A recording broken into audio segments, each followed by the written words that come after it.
Acts, the Passion Translation, Chapter 24. 5 days later, Ananias, the high priest, arrived in Caesarea, accompanied by some Jewish elders and Tertullus, the prosecuting attorney. They were brought before the governor to present formal charges against Paul. After Paul was summoned, Tertullus accused him, saying, "Your Excellency Felix, under the shadow of your leadership, we Jews have experienced a long period of peace. Because of your wise foresight, many reforms are coming to pass in our nation because of you, most honorable Felix. We deeply appreciate this and thank you very much. So that I won't weary you with a lengthy presentation, I beg you to hear our brief summary with your customary graciousness. For we have found this man to be a contagious plague, a seditious man who continually stirs up riots amongst Jews all over the world. He has become a ringleader of a sect known as the Nazarenes. He has even attempted to desecrate our temple, which is why we had him arrested. We sought to judge him according to our law, but Commander Lucius came with a great force, snatched him away from our hands, and sent him here to you. He has ordered his accusers to come to you so that you could interrogate him and ascertain for yourself that all these charges we're bringing against him are true. All the Jews present joined in the verbal attack, saying, "Yes, it is true." The governor motioned that it was Paul's turn to speak, so he began to answer the accusations.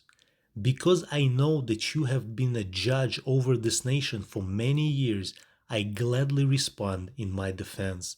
You can easily verify that about 12 days ago I went to Jerusalem to worship.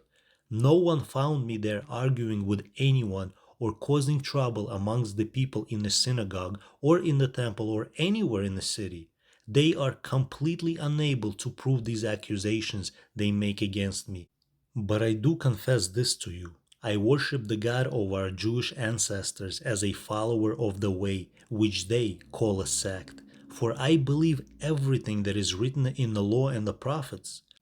And my hope is in God, the same God that even my accusers have embraced, the hope of a resurrection from the dead of both the righteous and the unrighteous.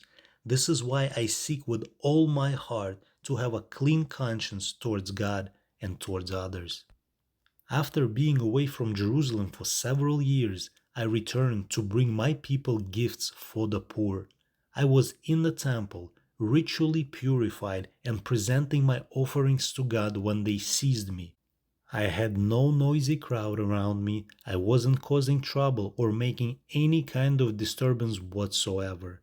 It was a group of Jews from Western Turkey who were being unruly.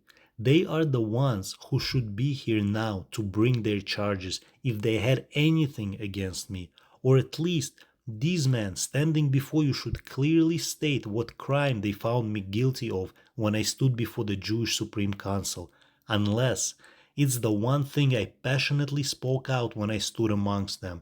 I am on trial today only because of my belief in the resurrection of the dead. Felix, who was acquainted with the facts about the way, concluded the hearing with these words: "I will decide your case after Commander Lucius arrives."